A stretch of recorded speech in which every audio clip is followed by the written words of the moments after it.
মানুষের 6টা সুরত আছে। সুরতে আসলি, সুরতে মাসালি, সুরতে রুহানি, সুরতে জিসমানি, সুরতে জাহিরি, সুরতে বাতিনি। প্রত্যেকটা মানুষের 6টা সুরত আছে। ওই 6টা সুরত যখন আলোকিত হয়ে যায় সাধনা করে, তখন তার কর্মকাণ্ড ভিন্ন হয়ে যায়। যেমন আমি আপনাদেরকে বলেছি, মেজবাতির কাঠির বারুদ একরকম, আর গসা দিয়ে আগুন জ্বালালে এটাকে আর কেউ বারুদ বলে না। আপনার 6টা রূপ, 6টা সুরতকে যখন আলোকিত করতে সক্ষম হবেন আল্লাহর নূর দ্বারা, তখন দেখবেন 6টা রূপ কত কাজ করতে পারে। এদের কর্মকাণ্ড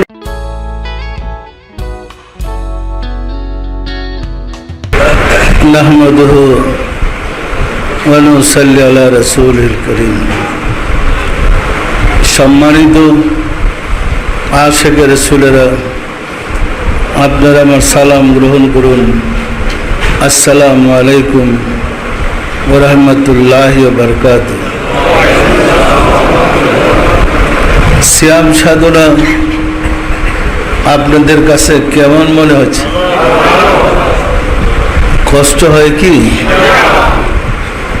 আসলে মূলত অন্য মাসের চেয়ে রমজান মাসে আমরা পানাহার বেশি করি। ব্যাখ্যা বিশ্লেষণ করে দেখেন, সময়টা শুধু চেঞ্জ হচ্ছে। অন্য মাসে যেমন 3 বেলা খাই, রমজান মাসে তো 3 বেলাই তো। বরং সওয়াবের কথা বলে আরো খাবারটা রমজান মাসে বেশি হয়। তাহলে তো দুর্বল হওয়ার কোনো কারণ নেই। কি রাব্বুল আলামিন একটা বিধান মানার জন্যে রমজানটাকে দিয়েছে, যে আমরা কতটুকু আমাদের মহান মালিককে মানি, শ্রদ্ধা করি, সম্মান করি, শুধু কেবল দেখার জন্য। এবং এই দেখে দেখে এমন কথা বলছে যার কোনো তুলনাই হয় না। বলছে রোজা আমার জন্যে, তার প্রতিদান আমি নিজেই। মানুষ ইবাদত করে সওয়াবের জন্যে, পরকালের মুক্তির জন্যে, কিন্তু আল্লাহ মুক্তি বা সওয়াব কোনোটাই বললেন না।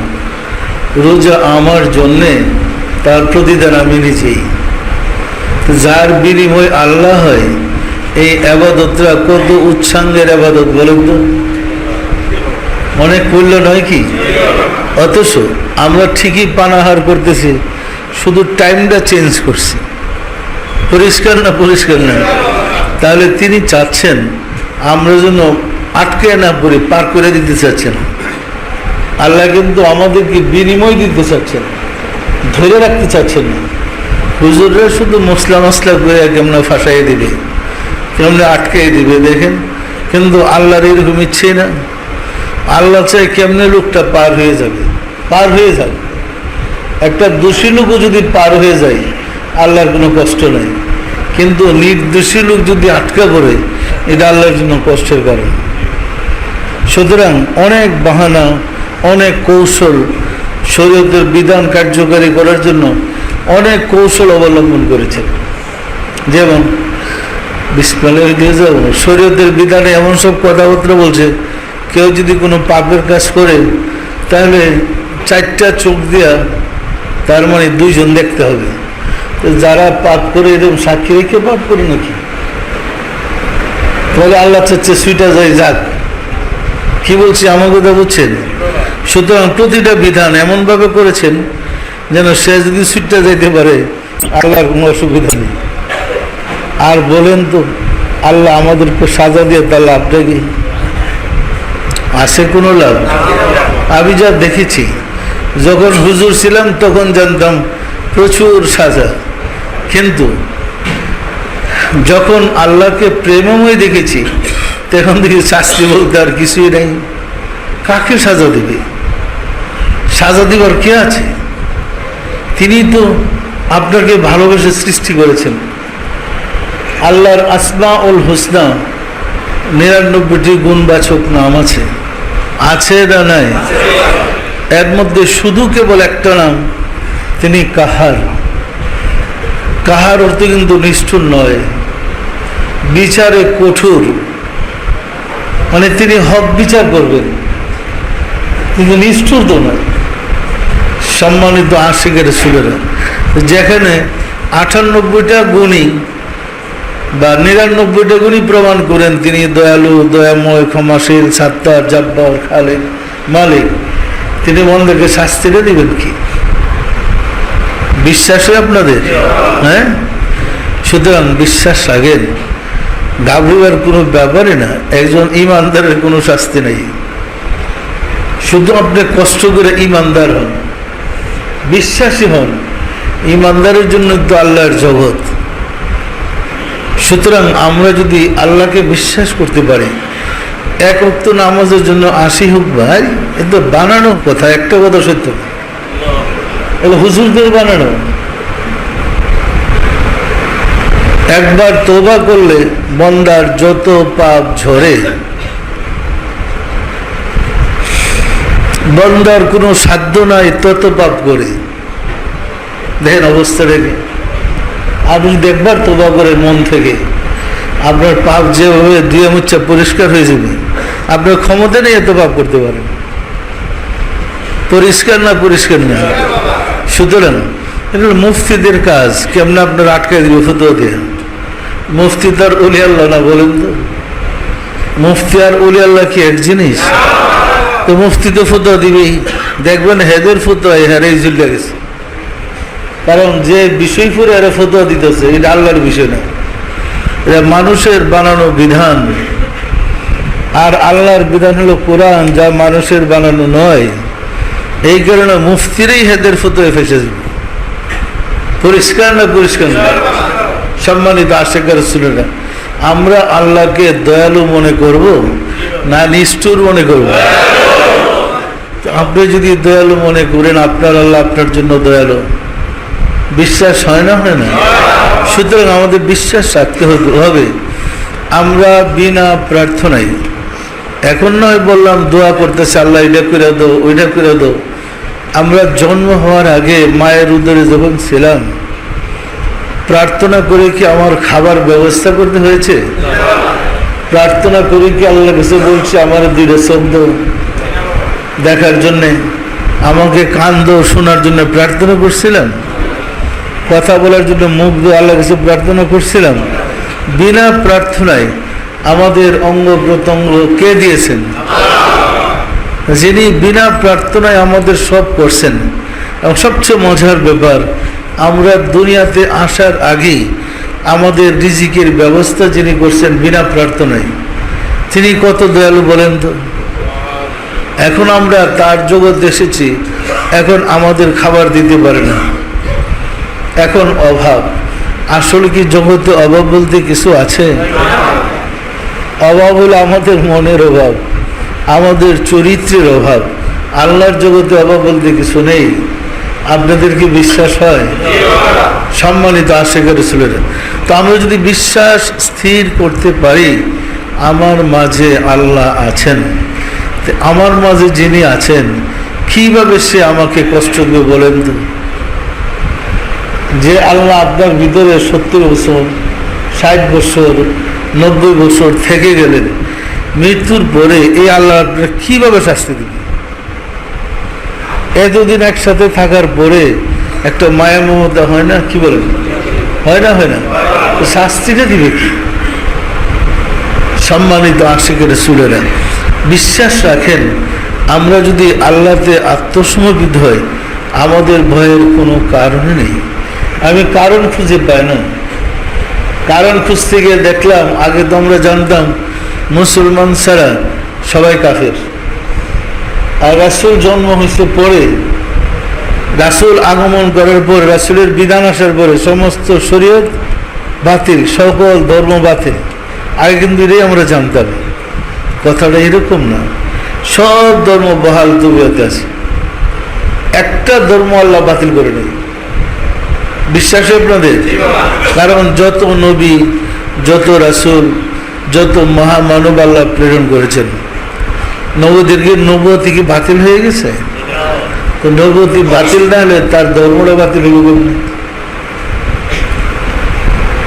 আচ্ছা, নবীদেরকে কি আল্লাহ বাতিল করেছেন? যদি না হয় তাহলে তার ধর্ম বাতিল কবে করলো?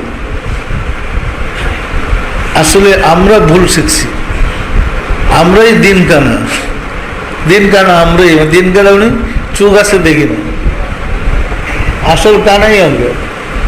যেমন দেখেন আমরা কায়দার মধ্যে পড়ি আমানতু বিল্লাহি ওয়া মালাইকাতিহি ওয়া কুতুবিহি ওয়া রাসূলিহি, বলি না? আমি ঈমান আনলাম আল্লাহর উপরে, আল্লাহর ফেরেশতাদের উপরে বিশ্বাস স্থাপন করলাম। এরপরে ওয়া কুতুবিহি, আল্লাহর পক্ষ থেকে যত কিতাব জগতে এসেছে সমস্ত কিতাবের উপরে বিশ্বাস আনলাম। ফেকার উপরে না, কিন্তু ফেকা মানুষের বানানো, আসমানি কিতাবের উপরে বিশ্বাস আনলাম। ওয়া রাসূলিহি, পৃথিবীতে যত নবী রাসূল আসছে সবার উপরে ঈমান আনলাম। এখন সকল নবী রাসূলদের উপরে ঈমান আনার পরে আমি হই কি? ঈমানদার। সকল নবী রাসূলদের উপরে ঈমান আনলে আমরা কি হব? ঈমানদার।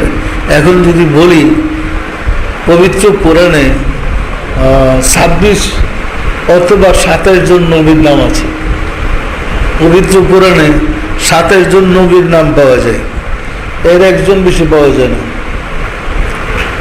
বেশি মশহুর 26 জনের, আর একজনে নিয়ে টানাটানি আছে 27 জন। তো নবী তো আসছেন 1,24,000, মতান্তরে 2,24,000, আচ্ছা মতান্তর বাদ দিলাম, 1,24,000 রাসূলের হাদিসে প্রমাণ আছে। তো 1,24,000 নবী রাসূল যদি আসেন, 26 জন ছাড়া আর কয়জন? 1,24,000, বাকি কত? তাহলে দেখা যাবে এমন কোনো জনপদ নাই, এমন কোনো গোত্র গোষ্ঠী নাই যে গোষ্ঠীর মধ্যে আল্লাহ নবী পাঠায়নি।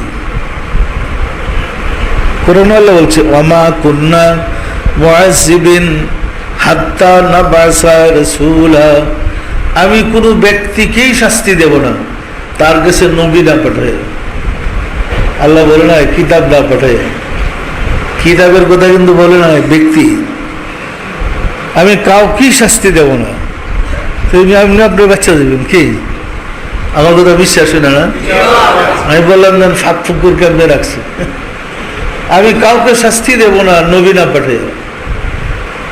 আপনার কাছে নবী না আসলে আবাদত না করলে কোনো যায়, মৌলবীর কথা আবাদত করবো মরবার লাগিয়ে? পরিষ্কার না? আপনার কাছে সংবাদ আসতে হবে, তবে সংবাদ পাওয়ার মতো স্থানে আপনাকে যেতে হবে। সাধনা করে আপনার হৃদয়কে ঈমানের নূর দ্বারা, ঈমানের আলো দ্বারা আলোকিত করলে আপনার ভিতরের সংবাদ ভিতর থেকে আসবে। এটাকে নফসে মুলহেমা বলে। ওই জায়গায় গেলে আপনি এলহাম পাবেনই। নবী তো পাঠাই রাখছে আপনার সাথে, যোগাযোগ করে নবীর নির্দেশটা হল এটাকে নফসে মুলহেমা বলে। নফস হলো 4 প্রকার: নফসে আম্মারা, নফসে লাওয়ামা, নফসে মুতমাইন্না, নফসে মুলহেমা। নফসে আম্মারা হলো যে পাপের মধ্যে জড়িত যে নফস, রিপু দ্বারা যে বেষ্টিত, সেই নফসকে নফসে আম্মারা বলে। আমরা নফসে আম্মারার কারণে পাপের কাজ করি, নফসে আম্মারার অনুসারী। আর একটা পশু কোনো পার্থক্য নেই, এক বরাবর। মানুষটা সাধনা করতে করতে আরেক স্টেজ উপরে গেলে নফসে লাওয়ামা হয়। তখন একবার পাপ করে আরেকবার আফসোস করে, একবার পাপ করে মানে আত্মার উন্নতি দিতে সাধনা করে আরেকবার আফসোস করে, সাধনা করতে করে আরেক ধাপ উপরে গেলে নফসে মুতমাইন্না হয়। নফসুল মুতমাইন্না তুরজি ইলা রাব্বিকা রাদিয়াতাম মারদিয়া ফাদখুলি ফি ইবাদি ওয়াদখুলি জান্নাতি। নফসে মুতমাইন্না হলে তার হৃদয়ে প্রশান্তি লাভ করে, পরম আনন্দ, পরম শান্তি। এরপরে স্টেজ হল নফসে মুলহেমা। নফসে মুলহেমাতে যখন আপনি গিয়ে পৌঁছলেন, তখন আপনার কাছে নবী আসবে। নবী বলতে সংবাদ বাহক বোঝায় তিনি অপেক্ষা করতেছে আপনাকে সংবাদ দেওয়ার জন্য। আপনি ওই কি জানি স্টেশনে যান, তখন দেখবেন সংবাদ আদান প্রদান শুরু হয়ে গেছে। আপনার কাছে ওহি আসবে, আপনার কাছে এলহাম আসবে, আপনার কাছে ফায়েজ আসবে, আপনার কাছে ভালো ভালো স্বপ্ন আসবে, আপনি পরিষ্কার কাশ্প খুলে যাবে, ওইগুলো দেখা দেখি শুরু হয়ে যাবে। পরিষ্কার না পরিষ্কার না, কিন্তু যেখানে গিয়া বিমানে চলবেন এয়ারপোর্টে তো যেতে হবে। আমরা তো বলতেছিল বৈশাখ করছি এখান থেকেই বিদেশ ফ্লাই করবেন, সম্ভব? একেবারে সম্ভব না। ওই পর্যন্ত যাওয়া আপনাদের কাজ। যাওয়ার পরে দেখবেন আপনার প্রভু কীভাবে আপনাকে সংবাদ দিতেছে, একটার পর একটা। যা চান, যা করতে চান, সংবাদ দেবে, এটা করো, এটা করো, এইভাবে চলো, এইভাবে চলো, এইভাবে চলো, পুরা ডাইরেকশন দিতেছে। তো ভিতরে তো আপনার নবী বসাই। আপনারা সাধনার যখন উর্দু লোকে যাবেন, ওই ক্লাস তো আমরা পড়াইতে পারি না, কারণ আমার কাছে শুধু রোগ আর বিমারের কিচ্ছা দিয়ে আসে। মানুষ শুধু মুসিবত নেই, আসল কথা তো জানতে চায় না, ক্লাস করার সুযোগ নেই। কি বলছি আমার কথা বুঝছেন? সাধনায় উর্দু লোকে গেলে তখন বুঝতে পারবেন একটা মানুষের 6টা সুরত আছে। সুরতে আসলি, সুরতে মাসালি, সুরতে রুহানি, সুরতে জিসমানি, সুরতে জাহিরি, সুরতে বাতিনি। প্রত্যেকটা মানুষের 6টা সুরত আছে। ওই 6টা সুরত যখন আলোকিত হয়ে যায় সাধনা করে, তখন তার কর্মকাণ্ড ভিন্ন হয়ে যায়। যেমন আমি আপনাদেরকে বলেছি, মেজবাতির কাঠির বারুদ একরকম, আর গসা দিয়ে আগুন জ্বালালে এটাকে আর কেউ বারুদ বলে না। আপনার 6টা রূপ, 6টা সুরতকে যখন আলোকিত করতে সক্ষম হবেন আল্লাহর নূর দ্বারা, তখন দেখবেন 6টা রূপ কত কাজ করতে পারে। এদের কর্মকাণ্ড বললে মানুষ ইমানে নষ্ট হয়ে যাবে। কি এখন বলবো? অনেক সুন্দর কর্মকাণ্ড। ওই স্টেজে গেলেই সাধকরা তখন তার মধ্যে আসলি রূপ আছে, বাতিনি রূপ আছে, জাহিরি রূপ আছে, এরকম সুরত আসলি, সুরতে মেসালি রূপ আছে। 6টা সুরত তো 6 রকম রূপ হয়ে যায়। কেউ যদি ওই যুগের সাধক আল্লাহকে দেখে, তো যিনি ওই 6টা রূপকে নিজের আয়ত্তের না আলোকিত করতে পারছেন, তার আসলি সুরতে আল্লাহকে দেখবে। পরিষ্কার না পরিষ্কার? কেউ যদি রাসূলকে দেখে, তখন তার বাতিনি সুরতে রাসূলকে দেখবে। পরিষ্কার না পরিষ্কার না? কারণ রাসূলের নূরে ওই নূরটা আলোকিত হয়ে যায়। যেমন একটা জ্বালানো বাতি থেকে আর একটা নিবানো বাতিকে আপনি আলোকিত করলে, এই আগুনটা যে বাতিতে জ্বলে ওই রূপে তো আগুনটা দেখবেন। আগুন তো একই আগুন। পরিষ্কার না পরিষ্কার না? যেমন দেখেন, আদমের ভিতরে যে আল্লাহ ছিল, নূহ আলাইহিস সালামের ভিতরে যে আল্লাহ ছিল, মুসা আলাইহিস সালামের ভিতরে যে আল্লাহ ছিল, ইব্রাহিম আলাইহিস সালামের ভিতরে যে আল্লাহ ছিল, হযরত মুহাম্মদ সাল্লাল্লাহু আলাইহি ওয়াসাল্লামের ভিতরে যে আল্লাহ ছিল, আমার ভিতরে সে আল্লাহই তো। এখানে 3-4 জন আল্লাহ। আল্লাহ কয়জন? বাতি জ্বালালে তো এক জায়গায় সব দেখবেন। কি খটকা মটকা লেগে যেতেছে না? তাহলে আদমের আল্লাহ যা করতে পারছে, আমার আল্লাহ তা করতে পারে না? হযরত মুহাম্মদের আল্লাহ যা পারছে, আমার আল্লাহ তা পারে না? হযরত মুসা আলাইহিস সালাম আল্লাহ যা করতে পারছে, আমার আল্লাহ তা করতে পারে না? পারে না? পারে না? ইব্রাহিমের আল্লাহ যা করছে, আমার আল্লাহ তা করতে পারে না? আল্লাহ তো একজনই। সুতরাং বিশ্বাসের অভাবেই আমরা শুধু বিপদগ্রস্ত হচ্ছি। বিশ্বাস যদি স্থির রেখে সাধনা করেন, মন্দিরে মসজিদে বসা কোনো কঠিন ব্যাপার নয়। আর আমরা এমন একটা বুকার জগতে বাস করতেছি ধর্মের ব্যাপারে। আমরা আদি পিতা বাবা আদম আলাম, আদি পিতা, একদম মানুষের পিতা। আদি পিতা তো মানুষের পিতা। এ তো ল্যাংটা মার্কা লোক ছিল। বুঝেন না আমার কথা? না, আদমের সবক ছিল মাত্র কলবে। আর এটা আমরা শুরু করি কলব থেকে সবক। আলোচনা করলে দেখেন, আগে ছিল এন্ট্রেন্স সবচেয়ে বড় শিক্ষা আমাদের জগৎ দেশে। এখন ডক্টরেটের কাছে ওই মেট্রিকটার কি দাম আছে? আছে নাকি? আছে কোনো দাম? যে বৈজ্ঞানিক প্রথম জীবনে আগুন আবিষ্কার করেছিলেন, ওই বিজ্ঞানিক যদি এই যুগে আসে পোস্টিং হয়ে, শিশু বাচ্চা কি সত্য না মিথ্যা বলে? তো আল্লাহর সত্যটা বিকশিত হওয়ার জন্যে যুগে যুগে ওই গুণেরও প্রয়োজন আছে।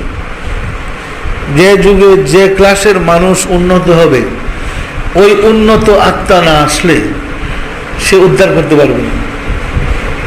উদ্ধার করা তার জন্য কঠিন। আর আপনাদের বা ফটকা লাগবার কি আছে? আমি তো ফটকার কিছুই দেখলাম না। জ্বালানো বাতি থেকে নিবানো বাতি জ্বালাইলে কিন্তু সবের আগুনই কি? এটা কি পানি কেউ? সব তো আগুনই, একই আগুন।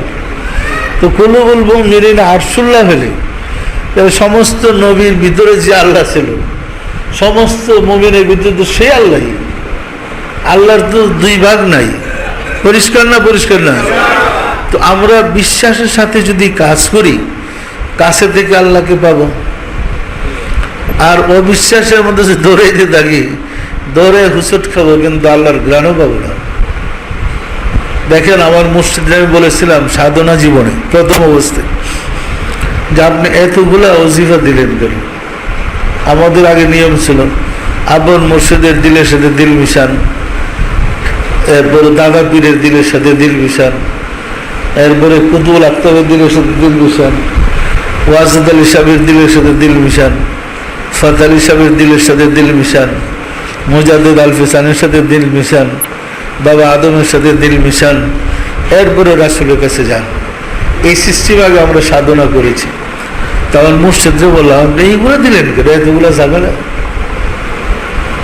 কমাই দিলেই তো পারেন, কেন কি করতে হবে? আমার জিজ্ঞাসা। আমি বললাম, আপন মুর্শিদের দিলের সাথে দিল মিশে আল্লাহর কাছে জানবে। কারণ কুলুবুল মুমিনিন আসলে দেখেনি আমার অযোধ্যা এত দিল মিশে। আচ্ছা, মুর্শিদের দিলের সাথে দিল মিশলাম, ঠিক আছে। দাদার জন খুঁজতে যাবো তো মুর্শিদ হারাই যাব, দাদার বাজন খুঁজতে যাবো দাদাও হারাই যাব। কি যাইতে যেতে আমার একটু অন্ধ করে ফেলাই দিলেন, তাই আমি কুল কিনারা পাবো কোথায়? কি দরকার এগুলো বলেন? তারা আমার মুর্শিদরে বলছিলাম, বাবা দাদার সম্পত্তি নাতি পায় না, খামাখা ফেতনা করে কোনো লাভ নেই। কোরআনের বিধানই নেই, দাদার সম্পত্তি নাতি পাওয়ার বিধান নাই। আয়ুব খান বিধান করে দিয়ে গেছে, কেউ সত্য না মিথ্যা বলে বেসাল করে কোনো লাভ আছে? বললেন আমাকে সাফ জবাব দেটা, আমি এটা পারবো না। আমি ভাবলাম, আচ্ছা সময় পেলে আমি দেখবো এটা কই যাই। কি বলছে আমার কথা বুঝছে? সুতরাং যেখানে জ্বালানো বাতি, আমার নিবানো বাতির শরীরটা ওইখানে মিশাবো, এরপরে এখানে মিশালে তো আমি আলোকিত হইলামই। আবার আলো কার কাছে আনতে যাব? বুঝেন না আমার কথা? না? তাহলে বিশ্বাস করেন, ফানাফি সাহেব, ফানাফি রসুল, ফানাফিল্লাহ এক জায়গাতেই। যে কথাটা বলার জন্য বললাম, ফানাফি সাহেব, ফানাফি রসুল, ফানাফিল্লাহ এক জায়গাতেই। ফানাফি সাহেব হলো আপন মুর্শিদের জাহেরের সাথে ফানা হওয়াকে ফানাফি সাহেব বলে, আপন মুর্শিদের বাতিলের সাথে ফানা হওয়াকে ফানাফি রসুল বলে। মানে সাধনা করে মুর্শিদ যে জায়গায় গেছে পরে ওই শুরু হয়ে গেছে, ফালহামাহা ফুজুরাহা তাকওয়া, ওই জায়গায় যাওয়ার পরে এলাম শুরু হইতো। এটা তুমি রাসূলের কাজ করতে আছে। কি পরিষ্কার না? পরিষ্কার না? এরপরে মুর্শিদের মূলের সাথে ফানা হওয়াকে ফানাফিল্লাহ বলে, আসলি রূপের সাথে। সম্পূর্ণ নূরময় সত্য, ওইখানে স্থূলের কোনো স্পর্শ নেই, সম্পূর্ণ নূর আর নূর, নূরময় সত্য। পরিষ্কার না? পরিষ্কার না? আপনি তো মনে খটকা লাগে, তারপরে কাছে দিয়ে দূরে যাইবেন কেন? আল্লাহ বলেন, আল ইনসানু সিররি আনা সিররাহু, আমি মানুষের রহস্য, মানুষ আমার রহস্য। কি কয়? আল্লাহ বলে আমি মানুষের রহস্য। বুঝলাম তিনি স্রষ্টা, রহস্য হবে না। আমার যে বলে মানুষ আমার রহস্য, যে মানুষ আল্লাহর রহস্য, এই মানুষটা আল্লাহ জাহান্নামে নিবে কেমন? একদম কোনো দিশা পাইতেছে না। কি আচ্ছা, দৈরাবান্ধা নয় হুজুররা জাহান্নামে দিল। সৃষ্টির সমাপ্তির পরে মহান প্রভু সর্বপ্রথম ভিজিটিং এ যে যাবেন, কে কোথায় কি অবস্থা আছে মহাপ্রলয়ের পরে কৃষ্ণিকাশের পরে, প্রথমে উনি যাবেন জাহান্নামকে ভিজিট করতে। কোরআনই আসছে, প্রথম জাহান্নামকে দেখতে যাবে। জাহান্নামকে গিয়ে দেখতে গিয়ে জিজ্ঞাসা করবেন, হে জাহান্নাম, হাল মিম মাজিদ, তুমি পরিপূর্ণ হয়েছ? আমার কথা বুঝতে কি আপনাদের অসুবিধা হয়? দেখেন, আমার মুর্শিদ আমার মা রেফাত শিখাইছে। শরীয়ত তো মাদ্রাসায় শিখছিলাম, গিয়া দেখি ওইখানে জিরো শরীয়ত, ওইখানে কাছে রেখেছি পাত্তা দাও না। আমি শরীয়ত করে কি করবো, বাদ না থাকবো। ওইখানে গিয়ে শুনছি মারেফত থেকে শরীয়তের জন্ম, আর সমাজে জানতাম শরীয়ত করতে করতে মারেফত সৃষ্টি হবে। একদম ভুল। বীজ বপন না করলে কি গাছ ফল ফুল হয়? তো মারেফত তো বীজ। তখন আল্লাহ জাহান্নামের কাছে গিয়ে বলবেন, হালমি মাজিদ, কে বেহেশতে যেতে পারলো না? আপনাদের তো দৌড়দের বেহেশতটা, আপনাকে তো দেখতে আল্লাহর মনে ছিল না। আপনার আল্লাহর তো প্রিয় পাত্র, নামাজ পড়তে উঠতে কপালে দাগ ফলাই দিয়েছেন, স্নান করবেন ঘোরার মধ্যে হাঁসের মতো উঠে দেবেন, ওই আপনার তো দেখতে আল্লাহ ছিল না? প্রথমে তার ইশকের মধ্যে জ্বালা শুরু হয়ে যাবে। আমার থেকে কে কে দূরে সরে পড়ছে তাকে দেখবো।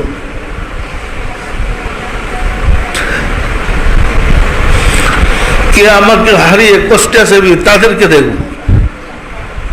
ছুটে যাবে জাহান্নামের কাছে, গিয়া জিজ্ঞেস করবেন, হালমি মাজিদ, তুমি পরিপূর্ণ হয়েছ কি? জাহান্নাম বলবে, দয়াময় খোদা, আরো আছে কি? আর কি? জাহান্নামে আর কি দিবেন? সব যা দিবার তো দিছেই, আর যা দিছে সব তার অঙ্গ প্রত্যঙ্গ। এগুলা তার রহস্য, এগুলা তার রহস্য, যাদেরকে জাহান্নামে ঢুকানো হয়েছে। এরা শুধু বিধানে বন্দী হয়ে একটা বসছে, পরিষ্কার না পরিষ্কার না। তখন তিনি তার ডান কদম মুবারক জাহান্নামের ভিতরে প্রবেশ করে দিলেন। ডান কদম মুবারক ঢুকে ভিতরে ঢুকবেন। আল্লাহ যদি জাহান্নামের ভিতরে প্রবেশ করেন, ইহা কি জাহান্নাম থাকবে? কি হবে বলেন তো? কি হবে? জান্নাত হয়ে যাবে। তাহলে অন্য জান্নাতে ঢোকার আগে প্রথম জাহান্নামে ঢুকবেন। এবারে জান্নাত বানাইয়া এরপরে ওগুলো শিখতে দিবে। কি আমার কথা বেশ বুঝতে হবে? যে জাহান্নামে যেহেতু ভাগ্যবান, প্রথম আল্লাহকে দেখবে। পরিষ্কার না পরিষ্কার না? সুতরাং ইবাদত করুন আল্লাহর সন্তুষ্টির জন্য, জান্নাতের জন্য না, জাহান্নামের জন্য। আমরা জাহান্নাম থেকে বাঁচতেও চাই না, জান্নাতে যাইতেও চাই না। আমরা চাই মহান মালিককে, যিনি আমাদের সাথে আছেন, তাকে সাথে রেখে ইবাদত করতে। পরিষ্কার না পরিষ্কার না? আমার কথা বেশ বুঝ লাগে। সম্মানিত আশিকের রাসূলের, ধর্ম না জানার কারণে অধর্ম আমাদেরকে গ্রাস করে বসে। এখন আমরা যা জাহিরিতে করতেছি, এই ধর্ম নয়। এই ধর্ম আমাদেরকে চরিত্রবান বানাতে পারে না। নামাজের বিধান আসছিল ধর্মের জন্য না, পাপ থেকে বাঁচার জন্য। নামাজটা শুধু পাপ থেকে বাঁচার জন্য। ইন্না সালাত তানহা আনিল ফাহশাই ওয়াল মুনকার, সালাত কায়েম করো, নিশ্চয়ই সালাত তোমাকে যাবতীয় পাপ থেকে ফেরাবে। তো পাপ থেকে বাঁচার জন্য সালাত, পাপ করার জন্য তো সালাত নয়। আমরা কি সেই সালাত কায়েম করতে পেরেছি? কায়েম করার তো পরে নয়, কায়েম করার তো চরিত্র গঠন করা। সালাতের চরিত্র, নামাজের চরিত্র অর্জন করার জন্য নামাজ ফরজ হয়েছে। আমি কিন্তু অনেকবার দেখেছি, দাঁড়া ভাইয়া, আপনারা দেখেন আমরা নামাজে কি পড়ি। অনেকবার হয়তো দেখেছি, মাঝে মাঝে একবার স্মরণ করে দিয়ে নামাজে এইরকম সোজা হয়ে দাঁড়াইতে হয়, হয় না? হয় না? এইভাবে সোজা হয়ে আমরা দাঁড়াই। আর কি আলি শক্ত দেখেন সোজা, আলিদের কোনো নক্তা নাই, নক্তা দিয়ে মানে কোনো শেকরা বুঝলাম না, একদম সোজা। আলিদের মধ্যে সোজা হয়ে নামাজে দাঁড়াইতে হয়। আল্লাহকে সাক্ষী রেখে বলতে হয়, দয়াময় খোদা তুমি দেখো আমি আলিফের মতো খালি হয়ে তোমাকে শ্রদ্ধা করতে প্রস্তুতি নিচ্ছি। আলিফ যেমন খালি, আমার মধ্যে আমিত্ব নাই, হিংসা নাই, বিদ্বেষ নাই, লোভ নাই, কাম নাই, সব থেকে নিজেকে পবিত্র করে তোমাকে শ্রদ্ধা করার জন্য আমি প্রস্তুতি নিচ্ছি। মানে তুমি ছাড়া আমার মধ্যে আর কেউ নাই। পরিষ্কার না? পরিষ্কার না? এরপরে রুকু করতে হয়, করেন জিনের পরে হা, নক্তা দিয়ে একটা হা আছে, সেরকম নক্তা নাই। হার কোন নক্তা আছে? হা খালি, খালি না? খালি না? দেখেন রুকুতে হার বন্ধ, আদলটা দেখেন হার বন্ধ হয়েছে, হয়েছে না? হয় নাই? দুইটা অক্ষর হলো আলিফ আর হা। একবার চিন্তা করুন, আমি মিম অক্ষর দেখেন, মাথা, পিঠ আর পাউটা মিমের লেজ মিম অক্ষরের অনুরূপ, হয়েছে না? হয় নাই? মিমের কোন নক্তা আছে? মিমের মধ্যে আমিত্ব, শকর, দিমাগ, লোভ, লালসা এগুলো আছে? একদম খালি। বসেন। আরবি দাল অক্ষর, দাল অক্ষরের মধ্যে কোন নক্তা আছে? একদম খালি। এখন দেখেন 4টা অক্ষর হওয়ার পরে 1 রাকাত নামাজ হল। আপনি যদি রুকুতে গিয়ে নামাজটা না পান, জমাতে রুকুটা না পান, এরপর আপনাকে পুরো নামাজ আবার ঠিক করতে হবে। আলিফ, হা, মিম, দাল কি হলো? শুধু কেবল আল্লাহকে সামনে রেখে প্রমাণ করতে হয়, দয়াময় আমি আহম্মদী চরিত্র অর্জন করার জন্যে তোমাকে শ্রদ্ধা করতেছি। আপনি যখন জানলেন একবার আহম্মদ তৈয়ার হলে অঙ্গ প্রত্যঙ্গ দিয়ে 1 রাকাত নামাজ হয়, 1টা অক্ষর ছুটে গেলে আবার আহম্মদ হইতে হয়। যে কয়বার আহম্মদ হবেন এই 2 রাকাত নামাজ ছিল। পরিষ্কার না? পরিষ্কার না? তাহলে আপনি আল্লাহকে সাক্ষী রেখে প্রমাণ করতেছেন আহম্মদী চরিত্র অর্জন করার জন্য আমি নামাজ পড়তেছি। নামাজ পড়তে হয় আহম্মদী চরিত্র অর্জন করার জন্য, আর সেটা ঘুম থেকে উঠার পরে শুরু হয়। ঘুম থেকে প্রথম 4 বার আহম্মদ হলেন, ফজর নামাজ শেষ, দিনের পর্বের মধ্যে আবার চরিত্রের মধ্যে কিছু ময়লা ঘোলা লাগলো, ধুলাবালি পড়লো, জোহরের সময় 12 বার আহম্মদ হলেন, দিয়া পরিষ্কার ঘোলা হলেন। এরপরে আসরের সময় আবার 8 বার আহম্মদ হলেন, কেনাকাটার মধ্যে ব্যস্ত থাকলেন, ব্যবসা বাণিজ্য ব্যস্ত থাকলেন, আবার আল্লাহর সামনে 8 রাকাত বললেন, 8 বার আহম্মদ হলেন, শেষ দিয়ে হচ্ছে। মাগরিবের সময় 7 রাকাত নামাজ, আবার মাগরিবের সূর্যাস্তের সাথে সাথে প্রমাণ করলেন দয়াময় দেখো সূর্য উদয়ে সূর্য অস্তে আগে আহম্মদ হইতেছে। এরপরে 1টার সময় ঘুমাইবার আগে আবার 17 বার আহম্মদ হলো, একটা নামাজ সমাপ্ত। যদি একটা কাপড় 5 বার এগুলো ধোয়া হয়, এটা তো মজা লাগবে। আপনার চরিত্র যদি 5 বার আল্লাহর এশকের মহব্বতের ফায়ের দেয়, দুইটা চিন্তা করেন, এখানে কি খারাপ কিছু ঢুকতে পারবে? লোক, কাম, চোর, পাপ, পুণ্য, গুনাহ, ময়লা যাবে কি? যেতে পারে? আসলে শুধু কেবল আহমদী চরিত্র অর্জন করার জন্যই আমাদের উপরে নামাজ ফরজ করেছে। যিনি আহমদী চরিত্র অর্জনকারী, সে নামাজে তার মেরাজ হয়, আল্লাহকে দেখে, সে আল্লাহকে দেখে চিন্তা করে, কারণ পুরস্কারটা তো তিনি দেবেন। পরিষ্কার না? পরিষ্কার না? প্র্যাকটিক্যাল করতে থাকেন, করতে করতে দেখবেন একটা সময় আসবে আপনার সারাদিন মেরাজ হয়েছে। তো সমস্যা একটু হয় যে আমাদের নামাজ পড়তে দেয়, বুঝতে পারবে। কারণ মেরাজ যদি আপনার শুরু আপনার মুক্তারি ইমামের উপরে চিন্তা করতেছে, ইমামের কমানটা তখন আপনার কানে আর যাবে না, ওই সাইড বন্ধ হয়ে গেছে। আপনি ওই যে যা দেখতেছেন দেখতে আছেন, শ্রদ্ধা করলেন তো শ্রদ্ধা করিয়ে গেছেন, রুকু করলেন তো রুকুতেই, দাঁড়িয়েছেন তো দাঁড়িয়ে দিলেন। তখন যদি ইমাম লাভ নাই, তাহলে সে মালিকের দিদার লাভ করতেছে। আমি যে গুছাই কিছু দাঁড়ানো দিতে পেরেছি, এই অবস্থা আপনাদের হয়, সেটা দেখা যায়। আমাদের জাকেরদের মধ্যে অনেকে মসজিদে নামাজ পড়তে যেত, কি নামাজ পড়ি আমরা আগের উপর শ্রদ্ধা করে ফেলাই। কি বলছি? পরিষ্কার না? পরিষ্কার না? সম্মানিত আশিকের চলে মহব্বতের সাথে কাজ করেন। আপনার উজুরও জাহের আছে, উজুরও বাতেন আছে, আবাদতের জাহের আছে, আবাদতের বাতেন আছে। আছে না নাই? যেমন উঁচু করলেন, এই হাত তো দিলে আপনি কি কাটতেন? যদি দিয়ে হচ্ছে উঁচু উঁচু করে পবিত্র হলেন, একটু হুকুম একটা ব্যাপার, হুকমান পবিত্র উঁচু মানে নষ্ট হইবার একটা কারণ করছে, আবার দৌড়ে যেন উঁচু করছে কি থাকেও দৌড়ে। আপনার যে শরীরে রক্ত বেরিয়েছে, পেটটা ফালে দেবো, সব ময়লা, সব তো অপবিত্র। পবিত্র করবেন কি দেয়া? পানি দেওয়া দিলে কি পবিত্র হয়? সাথে সাথে খেয়াল করতে হয়, উজু দিয়ে জোনাকে চেহারা দেন, মনে মনে খেয়াল করেন, দয়াময় খোদা, তোমার প্রেমের ফায়েজ দ্বারা আমার আত্মার চেহারাটাকে ধুইয়া পরিষ্কার করে দাও।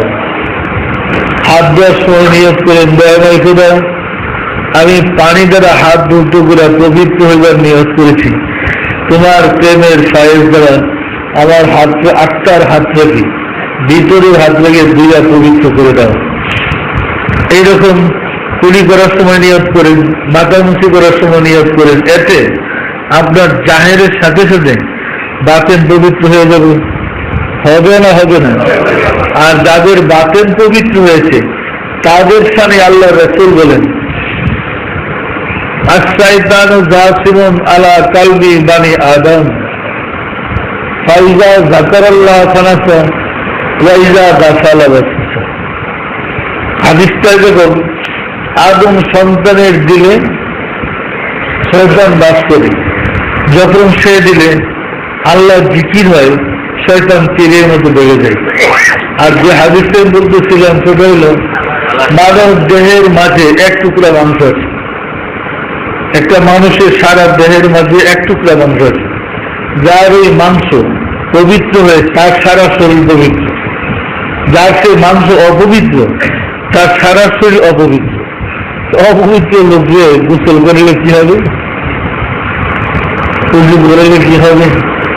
সুতরাং আল্লাহর প্রেমের ফাইল দিয়ে যদি সাথে সাথে আপনার কলবে ভিতরের আত্মাকে ধুতে পারেন, ভিতরের চেহারাকে ধুতে পারেন, ভিতরের রিপুগুলাকে দুইয়া পরিষ্কার করতে পারেন, এবং প্রেমের ফাইল দিয়ে দুইয়া রিপুগুলাকে পবিত্র করতে পারেন, তখন আপনার রূপ আর নষ্ট হওয়ার কোনো সুযোগ নাই। কেমন নষ্ট হবে? ভিতরের অভিশপ্ত পবিত্র হয়ে গেল, পরিষ্কার না? পরিষ্কার না। সুতরাং নামাজেরও জাহের আছে, নামাজেরও বাতেন আছে। সারা জীবন শুনছেন, শরীয়ত করতে করতে মারা করে ভুল ফর্মুলা। মারফত থেকে শরীয়তের জন্ম। রাসূল সাল্লাল্লাহু আলাইহি ওয়াসাল্লাম হেরা গুহায় 15 বছর ধ্যান করেছিলেন। শরীয়তের ধ্যানের কোনো ব্যাপার স্যাপার নাই। ধ্যান করার পরে আল্লাহর কাছ থেকে ওহী এসেছে, নির্দেশ এসেছে, যা দেওয়া পরে শরীয়ত হয়েছে। ওহীতে যা আসছে সেগুলো শরীয়ত, আর ওহীর আগে যে কর্মগুলা করেছে সেগুলো মারিফত। মায়ের পেটের থেকে সন্তান হয়, সন্তানের পেটের থেকে মার জন্ম হয় না, বাবার জন্ম হয় না। ধর্ম আমাদের উল্টা হয়ে গেছে। পরিষ্কার না? পরিষ্কার না? আমার কথা পেছতে যান না?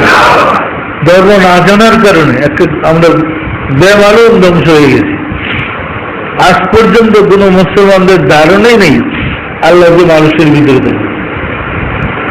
একদম বিশ্বাসই বলুন, আমার যদি বিশ্বাসটা হয় আল্লাহ পবিত্র, তিনি আমার ভিতরে, আমার অপবিত্র বানাবে কি? কেউ পরে আমাকে নাপাক করছে, পবিত্রতা আমার ভিতরে ঢুকিয়ে দিচ্ছে, আমি তাকে স্মরণ করলে তো পাক হয়ে যাবো। এই কারণে সুফি সাধকগণ আমাদের সিস্টেমটা হল, আমরা প্রথম মানুষকে 10টা উপাদান দিয়ে সৃষ্টি করা হয়। 5টা আলমে আমরের, 5টা আলমে খালকে। আলমে আমরের 5টা কালবুসের খাসি, আলমে খালকের 5টা নফস, আগুন, পানি, বায়ু, মাটি। এই 10টা উপাদানকে আমরা প্রথম পবিত্র করি। এই 10টা উপাদান আপনার সবক দেয়া আল্লাহ জিকিরে পরিপূর্ণ করে দিলে আর না পাক বানাইতে পারে। আপনার সব পবিত্র আল্লাহর জিকিরের দ্বারা না পারবে। কিসের উজু লাগবে আপনার? আপনি তো উজুর হারাতে সবসময় আছেন। কিসের মোরাকাবা? আপনি 24 ঘন্টায় মোরাকাবা করতেছেন। কারে ডাকবেন? 24 ঘন্টা ডাকবেন। যতগুলা পশম আছে পুষে বসে আল্লাহ লাভ করতেছে। পরিষ্কার না? পরিষ্কার না? আমরা চেষ্টা করি এগুলা করে দিই। করতে করতে এমন একটা অবস্থা যায় সে আল্লাহর সাথে মিশে একাকার হয়ে যায়। পরিষ্কার না? পরিষ্কার না? মহব্বতের সাথে তরিকার কাজগুলা করেন, সিয়াম সাধনা সাধারণ মানুষের জন্য, সুফিদের জন্য 12 মাসে সিয়াম সাধনা। এরা আত্মশুদ্ধির কোর্স কি করে, আত্মশুদ্ধির কোর্স করে আল্লাহকে পেতে হয়। তো মাহে রমজান আমাদের সহায়ক হবে যদি আমরা মহব্বতের সাথে কাজ করতে পারি। কথাবার্তা কি পেশ লাগছে? তারও মনে খরচা লাগে। আমি তো বিধানের ভিতরে বন্দি থাকতে পারি না, ভালো করে কিছু কথাবার্তা তো আমার বলতে হবে। আমার মালিক বাসি গেছে, বলতে হবে না, হবে না, বাস্তব কথা তো কিছু বলতে হবে। দেখেন অনেকে বলে আমার একটা বদনাম আছে, জয়নবাবু মার প্রতিবদ্ধ বেশি বলে, এই কারণে আমার উপর বিপদ থাকে। আমি হাসি হেঁটে কথা শুনি, কি কথা বলি, তুমি মার শুধু সব কথা বলে বলে। তা আমার হাসি পাই ওটা মানে কোরআনের যতগুলো ওহী আছে প্রতিটা মাসে রাসূলের কাছে যত ওহী আছে শরীয়ত নামাকে বলে তো, যদি না বললে আপনারা কোরআন শরীফ পাইতেন কোথায়, ধর্ম পাইতেন কোথায়? ধর্ম তো আসি মারফতে। জয়নবাবু না বললে এই যুগের মানুষ শিখবে কোথা থেকে? পরিষ্কার না পরিষ্কার? যারা জানে না এরা মায়ের পথে দৌড়াইতে থাকবে, এদের মায়ের পথে দরকার নেই। পরিষ্কার না পরিষ্কার না? আসুন রাব্বুল আলামিনের সাহায্য। ও আরেকটা কথা বলে দিন, আমি গত তারিখে বলছিলাম ইফতার করলে আমরা ইফতারটার সময় কনফার্ম করবো আমার রোজা হইতে কি হবে, বা পাবেন কিন্তু পরস্পরময় আপনাদেরকে দিচ্ছি, আপনি এটা ব্যবহার করেন। ইফতারের আধা ঘন্টা আগে সব খাবার টাবার রেডি করে একটু দায়িত্ব রাখেন, অসুবিধা নাই। ঠান্ডা হয়ে যাওয়ার ভয় থাকলে এরপরে মোরাকাবায় বসেন, হাজিরি করেন, আজকের দিনের ইবাদতটা মানে রোজাটা কবুল করেন। আপনি মসজিদের মাধ্যমে রাসূলের কাছে যান, আল্লাহর কাছে যান, স্বীকৃতি লাভ করেন ও আজকের ইবাদত কবুল করছেন, আজকের রোজাটা পর্যন্ত কবুল করছি, করার পরে রোজা খুলে। আশিক রাসূলদের কিন্তু সিস্টেম আছে জানার, কেমনি রাসূলের কাছে যেতে হয়, কেমনি আল্লাহর কাছে যেতে হয়। কারণ প্রতিদিন 5 বার 6 বার আমি শিক্ষা দিচ্ছি আপনাদেরকে। মোরাকাবায় বসে নামাজের পরে মসজিদের দিলের সাথে দিল মিশান, রাসূলের দিলের সাথে দিল মিশান, আল্লাহর হুজুরে হাজির বেশি না দেয়। ওই ফর্মুলাটা ব্যবহার করে ইফতারের আল্লাহর কাছে গিয়ে স্বীকৃতি দিলাম আমার রোজাটা কি কবুল হয়েছে। কবুলের ফায়েজটা সাথে যদি পাবেন, কবুল না হলে ফায়েজটা পাবেন না। ফায়েজটা না বলে একটু কাকুতি মিনতি করে মাত্র চান, দেখবেন যে লাইন ক্লিয়ার করে দিন একবারে সব কবুলিয়তের ফায়েজটা পাওয়ার পরে। অনেকেই যাদের অন্তর চক্ষু খোলা, কাস্প 2 প্রকার, আইনি বেশদানি। কাস্প আইনের স্পর্শ দেখবেন রাসূল আপনার সামনে বসা, কাস্প বেশদানিতে থাকলে আইনি থাকলে দেখবেন রাসূল আল্লাহ আপনার পাশে বসা হাসতেছে আপনার কর্মকাণ্ড দেখে। আর কাস্প বেশদানি হলে আপনার শরীরে অনুভব হবে আল্লাহ রাসূল আসছে, এমন শান্তি পেতে থাকবেন এবং অনুভব হবে যে ওনারা আবার সামনে উপস্থিত আছে। তখন ইফতার করেন, এমন শান্তি লাগবে যে আরো বেশি রোজা রাখলে আরো বেশি ভালো। ওই যে আল্লাহ বলছে রোজা আমার জন্য, তার প্রতিদান আমি। কইতে রমজান শেষ হলে এ কথা কিন্তু রমজান শেষ হলে প্রতিদান আমি। আর আজকের টাইমে আজকেই ছাড়েন, বাকির খাতায় শূন্যতা। কি বলেন? আজকেই আল্লাহরে পাইলো, পরেরটা দেখা যায় কালকে মরে গেলে আমাদের কি পেট বুঝলাম? দেখেন আমি বাস্তববাদী আগেও ছিলাম, মাদ্রাসায় যখন পড়তাম তখন বাস্তববাদী ছিলাম। ওরা যখন কোরআন হাদিস বাস্তবের সাথে মিলে না বিরোধিতা করছে। সাধনার প্রতিক্রিয়া দেখলাম একদম বাস্তব, ইসলামী বাস্তব, একশো বাস্তব আর কোনো ধর্ম নেই। পরিষ্কার না পরিষ্কার না? আসুন এই কাজটা কি আমরা করতে পারবো? আচ্ছা প্র্যাকটিস করেন। আমরা সাধনা চলতে না, আল্লাহ তোমার হাজির করবো, রাসূল তোমাকে হাজির করবো, প্র্যাকটিস করেন না। হাজির করতে না পারলেও আপনার কোশিশটা কাজে লাগবে না? লাগবে না? লাগবে না? প্র্যাকটিস করেন।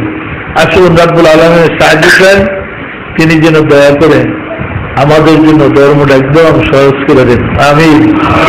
আউযু বিল্লাহি মিনাশ শাইতানির রাজীম। বিসমিল্লাহির রহমানির রহিম। আস্তাগফিরুল্লাহ রাব্বি মিন কুল্লি যামবিন ওয়া আতুবু ইলাইহি আয় আল্লাহ জীবন ভর নফসের খাহেশে শয়তানের ফেরবে যত প্রকার গুনাহ করিয়াছি সমস্ত গুনাহ হইতে তোমার নিকট তওবা করিতেছি। আয় আল্লাহ দয়া করিয়া আমার তওবা কবুল করো, আমার গুনাহ মাফ করো। লা ইলাহা ইল্লাল্লাহু মুহাম্মাদুর রাসূলুল্লাহ। সবাই দিলের হাত উঠে বলেন আল্লাহুম্মা আমিন। দল মৌলা দল খুদা কদম কঙ্গাল বিকুদরা বাবে রহমতে পবিত্র জুমার দিনে জুমার নামাজ পড়লাম, আজকের তালিম গ্রহণ করলাম, তোমার প্যারা হাবিবের সনে দুরূদ সালাম পড়লাম। সবশেষে আলাপ আলোচনা করে তোমার শাহী দরবারে তওবা করে জুরহাত করে মাফ চাই, দয়া করে মাফ করে দাও, মাফ করে দাও মওলা। আমাদের ভুল গলতিকে মাফ করে দাও, আমাদের ইবাদত গুলো কবুল করে নাও। এর ফজিলত পৌঁছে দাও তাজদারে মদিনা সরকার দু আলম হযরত মুহাম্মদ মুস্তাফা আহমদ মুস্তাফা সাল্লাল্লাহু আলাইহি ওয়াসাল্লাম হুজুরে সব নজর পৌঁছাও। রাসূল পাক সাল্লাল্লাহু আলাইহি ওয়াসাল্লামের সম্মানিত পিতামাতা দাদা দাদি নানা নানি আল আওলাদ আল আসহাব আজওয়াজ মুতাহিরিন আহলে বাইতেন খুলাফায়ে রাশিদিন দের আবু গুরে সনজত বসাও। খাতুনে জান্নাত মা ফাতেমা রাদিয়াল্লাহু তাআলা আনহা, সাইয়েদনা হযরত ইমাম হাসান, সাইয়েদনা হযরত ইমাম হুসাইন রাদিয়াল্লাহু তাআলা আনহুমা যারা দিন ইসলামের জন্য কারবালার প্রান্তরে শাহাদাত বরণ করে গেল রে মাওলা, দয়া করে তাদের রূহ পাক হুজুরের সওয়াব পৌঁছাও। বাবা আদম আলাইহিস সালাতু সালাম হইতে রাসূল সাল্লাল্লাহু আলাইহি ওয়াসাল্লাম পর্যন্ত যত আমবে গ্রাম দারুল বাকায়ে তাশরীফ নিয়েছেন তাদের রূহ পাক হুজুরের সওয়াব পৌঁছাও। সনজর বসল মাওলা আমার মুর্শিদ পিরানে পীর দস্তগীর সুলতানুল মাশায়েখ সুলতান ইয়া মুজাদ্দাদ আব্দুল করিম শাহ চন্দ্রপুরী রহমাতুল্লাহ আলাইহি তার সহধর্মণি হযরত বড় মা রহমাতুল্লাহ আলাইহি সাহাবগণ বছরে মাওলা হযরত খাজা বাহাউদ্দিন নকশবন্দ রহমাতুল্লাহ মুজাদ্দিদ আল ফিসানি রহমাতুল্লাহ খাজা মঈনুদ্দিন চিশতি রহমাতুল্লাহ বড় পীর আব্দুল কাদের জিলানী রহমাতুল্লাহ তাদের তরিকার সিলসিলায় যত পীর ওলি গাউস কুতুব तमाम পৃথিবীর মুমিন মুমিনাত যে যেখানে ইন্তেকাল করে আসলে মাওলা দয়া করে তাদের আবাগ হুজুরের সামনে পৌঁছাও। আমরা ভিক্ষুকেরা যারা তোমার শাহী দরবারে হাত উঠাইলাম, আমাদের আপন আপন গর্ব ধারিণী মা জননী যে মা আমাদেরকে গর্বে ধারণ করেছিলেন, জন্মদাতা পিতা মহাব্বতের স্ত্রী শ্রদ্ধা শ্বশুর শাশুড়ি দাদা দাদি নানা নানি খালু খালা ছেলে মেয়ে শেষ আকরাবা যে যেখানে ইন্তেকাল করেছিল মাওলা দয়া করে তাদের আবাগের হুজুরের সামনে পৌঁছাও। আর যারা জগতের বুকে বেঁচে আছে তাদের প্রতি রহমত নাযিল করো। মাওলা গো, ঘরে ঘরে আশিকে রাসূল বলে দাও, আশিকে রাসূলদের বিপদ আপদ বালা মুসিবত অভাব অনটন দয়া করে দূর করে দাও। মাওলা গো, দয়া করে আমাদের হৃদয়ের কালিমা দূর করে দাও, আমাদের হৃদয়কে তোমার নূরের আলো দ্বারা আলোকিত করে দাও, আমাদের মাঝে তোমার জজবাত পয়দা করে দাও, আমাদের মুনাজাত কবুল করে নাও। আমিন। বাহাউকে লা ইলাহা ইল্লাল্লাহু মুহাম্মাদুর রাসূলুল্লাহ।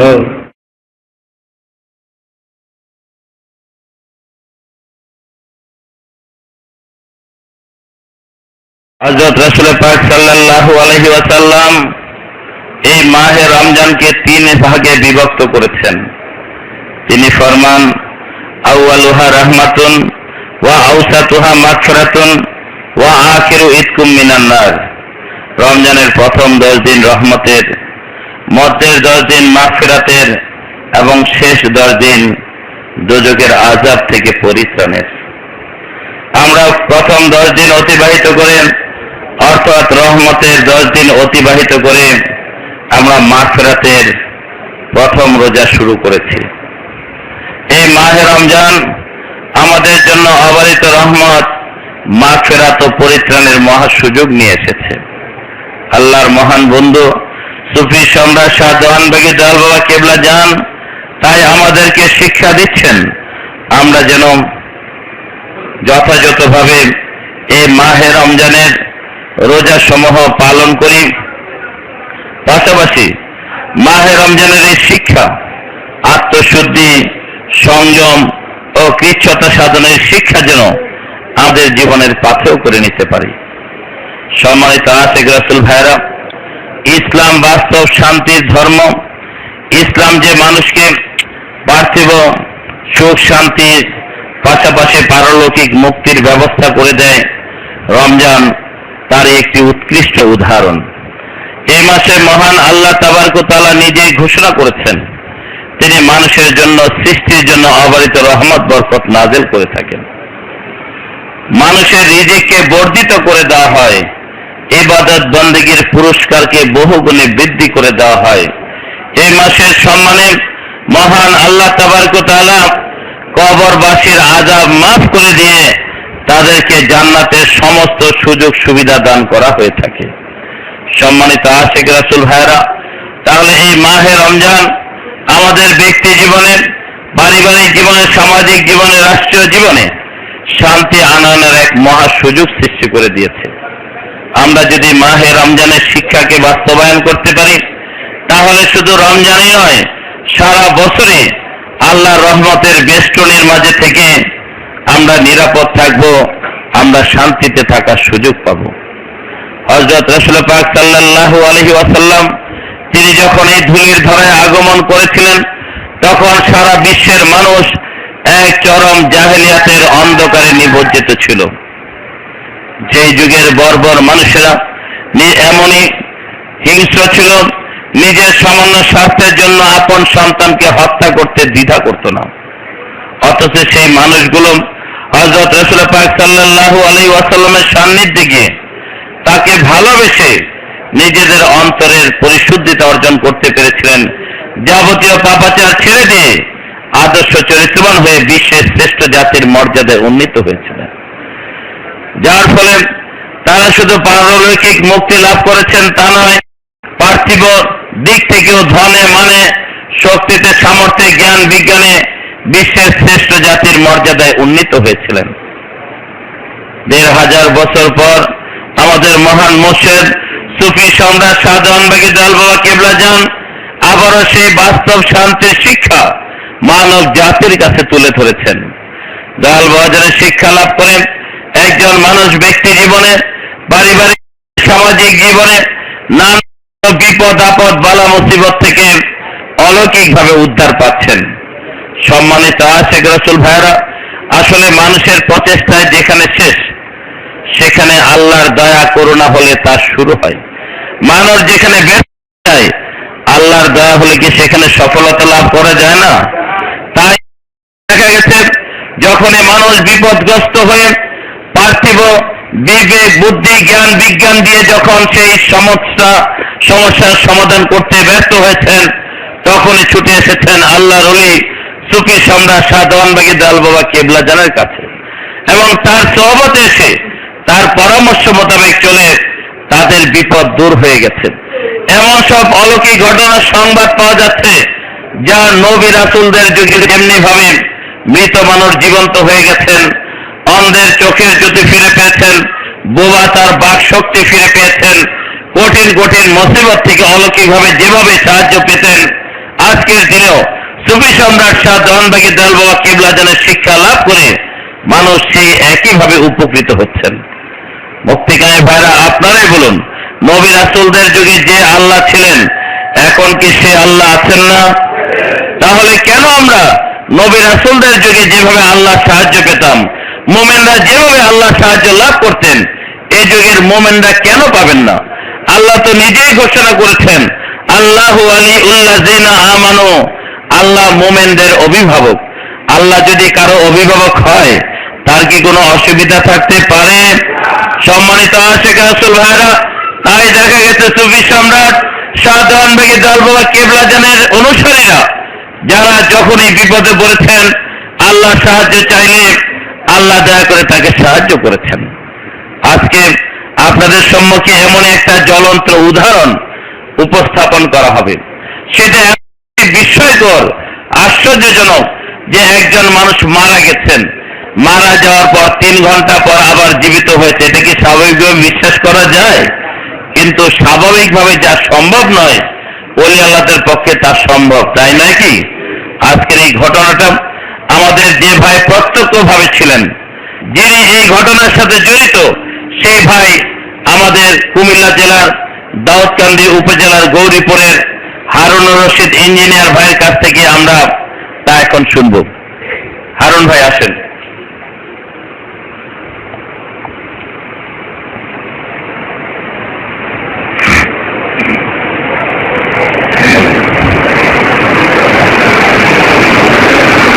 আমার মহান মুর্শিদ,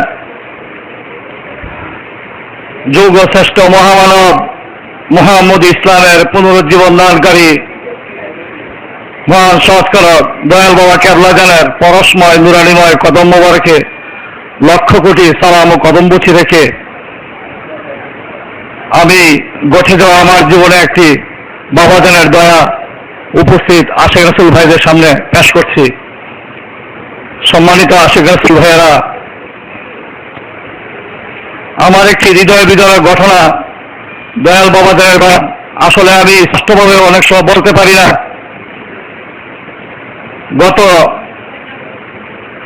2006 সালের 22 মার্চ 23 মার্চ ঘটনাটা ঘটেছিল। তখন আমার আব্বা ছিল অসুস্থ। আব্বাকে ঢাকায় পরীক্ষা নিরীক্ষা করার জন্য আমরা ক্যান্সার হাসপাতালে নিয়ে আসছিলাম। ক্যান্সার হাসপাতালে পরীক্ষা নিরীক্ষা করার পর ও রিপোর্ট এর পর দিন দিবে। আমরা অ্যাম্বুলেন্সে করে আমার আব্বাকে এবং আমার চাচা ও আমার ভাইকে বাড়িতে পাঠিয়ে দিই। এর গত রাত্রেই ছিল আমাদের বাবে মদিনায় খ্যাতমতো গোলামি।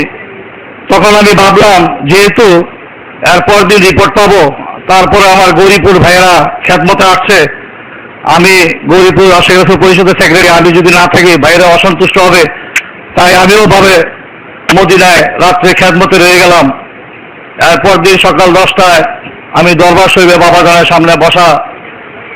ওই দিনেই এর পরের দিন ছিল রংপুরে আমাদের আশিক রাসূল সম্মেলন। আমাদের গৌরীপুর থেকে অনেক ভাইয়েরই রংপুরে যাচ্ছে। আমাকেও বলা হলো যাওয়ার জন্য। আমি বললাম যে বিকালবেলা আমি 4টার সময় আমার আব্বার পরীক্ষা রিপোর্টটা বাড়িতে পাঠিয়ে বাবাজানকে ঠিক এই কথাটাই আমি বললাম।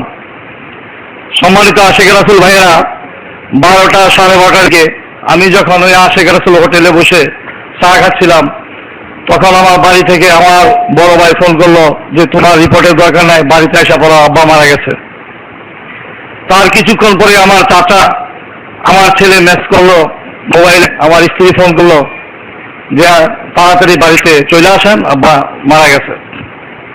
আমি তাৎক্ষণিক ভাবে মনে খুব কষ্ট পেলাম যে আব্বাকে নিয়ে আসলাম ঢাকায়, যদি বাড়িতে চলে যেতাম হয়তো শেষ মুহূর্তে আব্বার সাথে কথা বলতে পারতাম। কারণ আমি যখন 2-3-তে পড়ি, 1 থেকে 2 সম্ভবত 2-এ পড়ি, তখন আমার মা মারা যায়। আমি ছিলাম অবুঝ। আজকে আব্বাও মারা গেল, আমি আব্বার সাথে কিছু কথা বলতে পারলাম না। আমি আবার দেউরে দোতলায় আসলাম বাবা জানে হুজরা শরীফে, আয়সা চোখের পানি ফেলে দিয়ে বললাম, বাবা আমি তো আজকে রংপুর যাওয়ার কথা ছিল, তারপরে বাবা জানে আব্বার রিপোর্টটা নিয়ে যাওয়ার কথা ছিল, আমি একটু আগে খবর পেলাম আমার আব্বা মারা গেছে। বাবা আমি কি করব?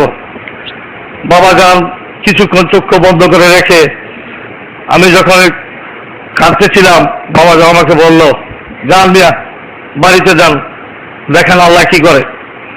বাবা যান এই কথা বলার পরে, দয়া করে এই কথা বলার পরে আমি দৌড়ে নেমে গেলাম।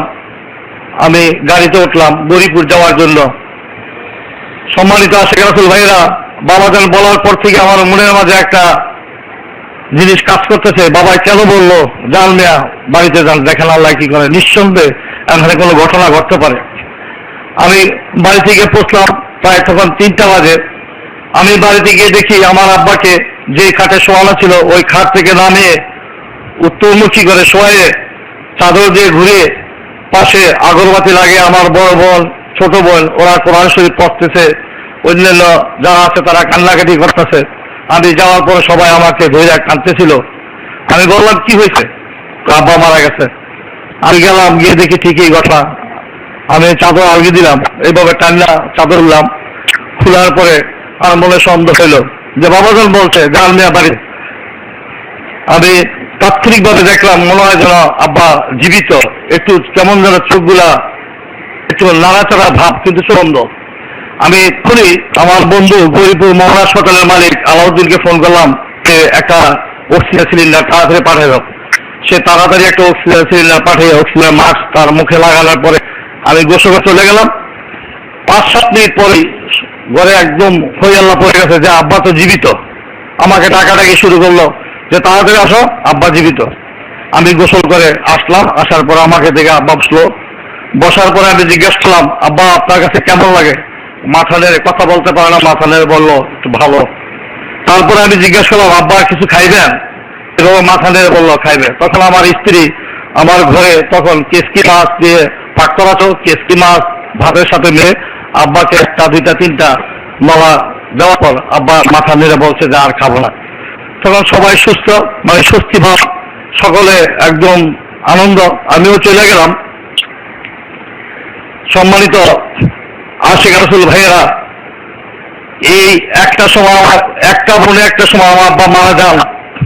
আর ঠিক আমি বাড়িতে যাওয়ার পরেই 3টার মধ্যে আমার আব্বা পুনরায় সুস্থ হয়ে যায়। এই ছিল আমার মহান মুর্শিদের দয়া।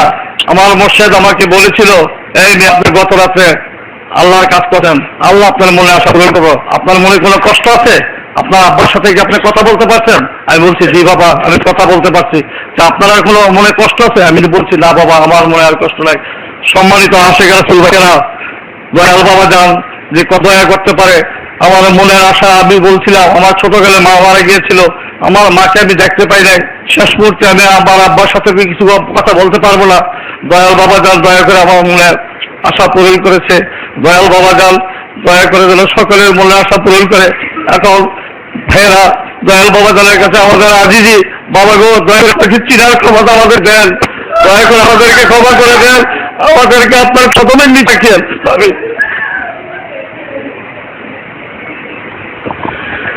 সম্মানিত আশিক রাসূল ভাইয়েরা, হারুন ভাইয়ের আব্বার ঘটনাটা এই সপ্তাহের সাপ্তাহিক দনবাগে, আজকের সাপ্তাহিক দনবাগে প্রকাশিত হয়েছে। আপনারা যারা নিতে চান অফিসে যোগাযোগ করে নিয়ে যেতে পারেন। আসলে যুগে যুগে মহামানবগণ এই ধূলির ধরায় আগমন করেন মানুষকে মুক্তি ও শান্তির পথ নির্দেশনা দেওয়ার জন্য। এই যুগের মানুষকে শান্তির পথ দেখার জন্য আল্লাহ দয়া করে মহান সংস্কার সুফি সম্রাট শাহ দেওয়ানবাগী দয়াল বাবা কিবলাজানকে এই ধূলির ধরায় প্রেরণ করেছেন। তাই আজ তার শিক্ষা অনুসরণ করে শুধু বাংলাদেশে নয়, পৃথিবীর বিভিন্ন দেশে কোটি কোটি আশিক রাসূলরা বিপদ আপদ বালা মুসিবতে আল্লাহর সাহায্য পাচ্ছেন। আমরা যদি তার শিক্ষাকে মনে প্রাণে বরণ করে নিতে পারি, আমাদের জীবনে বাস্তবায়ন করে নিতে পারি, তাহলেই আমাদের আল্লাহর অবারিত রহমত লাভ করা সম্ভব হবে। সম্মানিত আশিক রাসূল ভাইয়েরা, আপনাদের বিভিন্ন ভাইদের জীবনে বহু অলৌকিক ঘটনা সংঘটিত হয়েছে। যাদের অলৌকিক ঘটনাগুলো এখনো দেখানো সম্ভব হয় নাই, আপনারা আজকে আমাদের সেবক ও কর্মী ভাইয়েরা বাবে রহমতের বিভিন্ন তলায় তলায় খেদমতে নিয়োজিত আছেন। আপনারা তাদের সাথে যোগাযোগ করে আপনাদের ঘটনাগুলো লিখিয়ে যাবেন। যারা আজকে উপস্থিত হতে পারেন নাই, তাদেরকে আপনারা জানিয়ে দিবেন যেন তাদের জীবনের অলৌকিক ঘটনাগুলো দরবার শরীফে লিখে সুন্দরভাবে পাঠিয়ে দেন, নাম, ঠিকানা, ফোন নাম্বার সহ। তাদের জীবনের ঘটনাগুলো একটা ঐতিহাসিক দলিল হিসেবে উপস্থাপন করা সম্ভব হয়। আজকের দিনে মহান সহস্রক সুফি সম্রাট শাহ দেওয়ানবাগী দেওয়ানবাবা কেবলা জান যে মানব জাতির জন্য শান্তির দূত এসেছেন, এই সমস্ত অলৌকিক ঘটনাগুলো তারই উৎকৃষ্ট প্রমাণ। আল্লাহ আমাদের সবাইকে তার মহান বন্ধুর শিক্ষা অনুসরণের তৌফিক এনায়েত করুন। সবাই বলুন আমিন। তোমার পরে পাইয়া আমি পাইলাম নূরের আলো, ঘুচলো আমার হৃদয় থেকে সকল পাপের আলো। তোমার সে পাইয়া আমি পাইলাম নূরের আলো, ঘুচলো আমার হৃদয় থেকে সকল পাপের কালো। বাবা তুমি আমার চোখের মনি, বিপদ দিনের আধারে সালাম জানাই তোমারে। বাবা সালাম জানাই তোমারে। তুমি অন্ধকার পথের দিশা, পথ দেখাইলা আমারে। দেওয়ানবাগী সুফি সম্রাট সালাম জানাই তোমারে।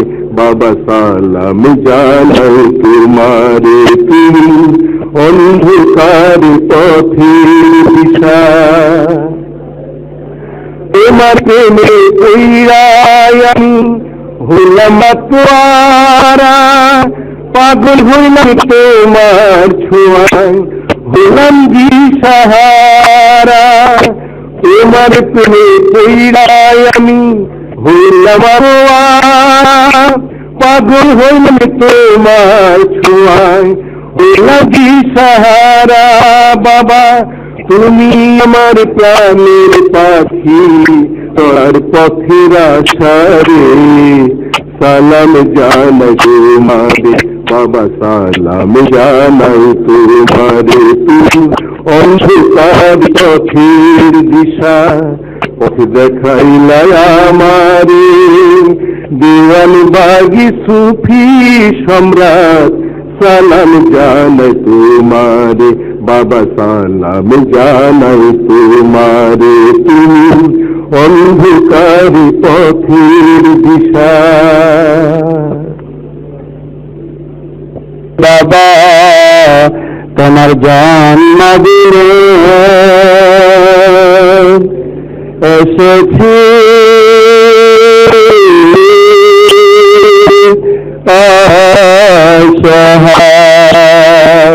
বাবা তোমার জন্মদিনে এসেছি,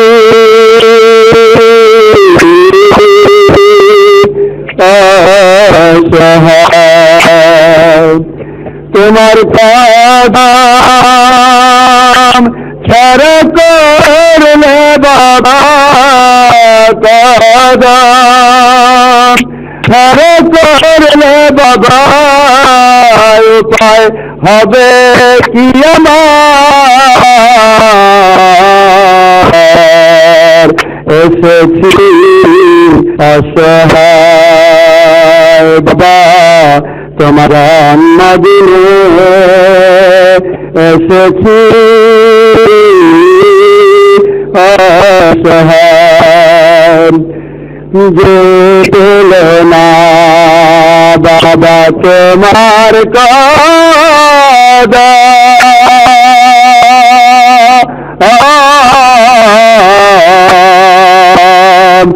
হবে না সে আর মানব জনম যে পেয়েছে তোমার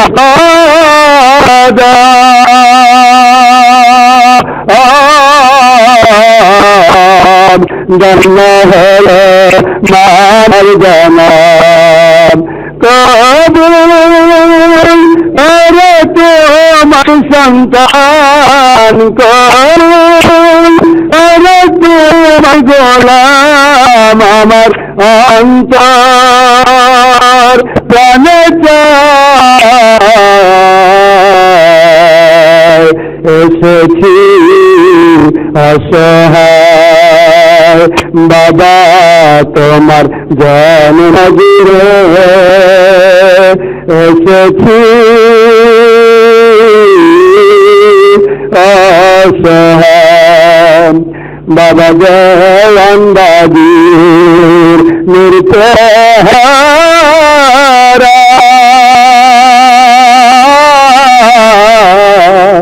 सबका जो धन कर लो जारा बाबा जयंदागीर निर्तहारा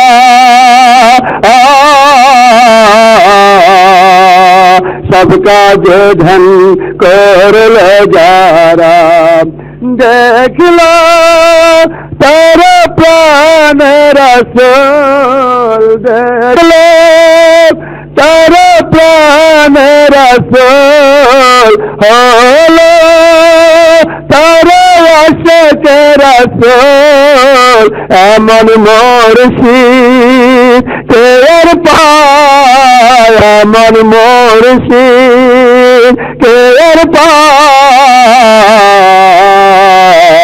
एसेছি অসহায় বাবা তোমার নূর কদমে এসেছি অসহায় বাবা তোমার জন্মদিনে এসেছি